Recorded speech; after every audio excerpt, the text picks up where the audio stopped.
Hello, I'm Summer Avalon with Summer Avalon Healing Arts. So for those of you who are new to energy work, let me tell you what a typical session is like, although they can vary from session to session, but in general, this is how things go. So for me, when I start a session, especially with a new person, I always ask if they want to learn muscle testing because that is what I'll use to confirm what tool we're going to use, and where we start. Generally, I'll have a person put together 3 issues that they want to work on, and the issues can be physical, emotional, spiritual, mental, or relationship based. And I tell them I don't need to know in advance.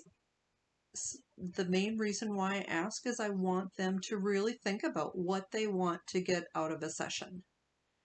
And so when we start, after they learn muscle testing, if they're interested in that piece, then we'll jump right in to the sessions. And usually I have just a blank piece of paper for, especially for my online clients. For my in-person clients, there is a very specific intake that I do.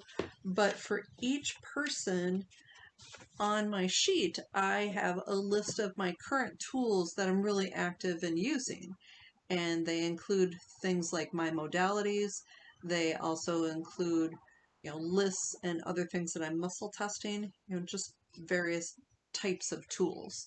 And so what I'll do first is I'll muscle test to see which issue we're going to work on first. And then I will muscle test what tool I'm going to use. And then we'll just jump right in and start. Every once in a while, I get a client that the universe doesn't want us to work on their issues. They want us to work on something more important.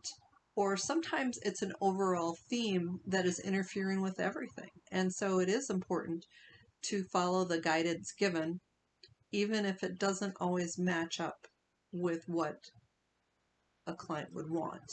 Because in the end, it will make them heal quicker, faster, or make things more complete.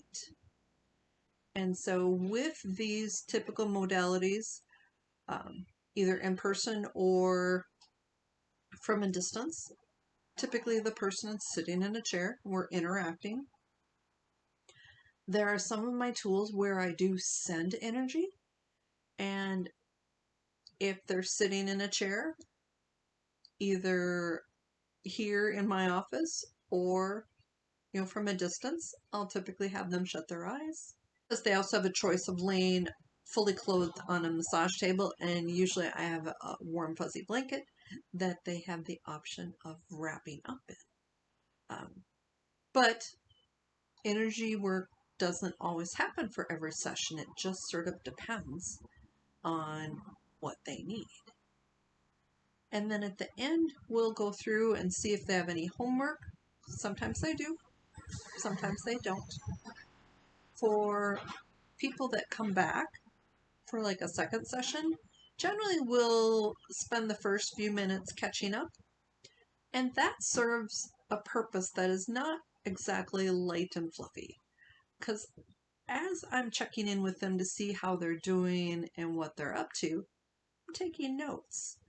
I'm noting any problems, any issues, anything that we should be working on. So I'll write that down, but then I will also ask them, is there anything specific that we should work on? And so I will add that to my list, but I will muscle test a variety of things just depending on where their conversation went. And so oftentimes that initial couple-minute conversation where we checked in can lead to some really interesting and helpful healing, because not everybody would even think. It's like, oh, that did happen, didn't it? And maybe there's an underlying reason that we need to look into seeing if healing needs to be done for that. So, as I said, every session is a little different, but those are sort of the basics.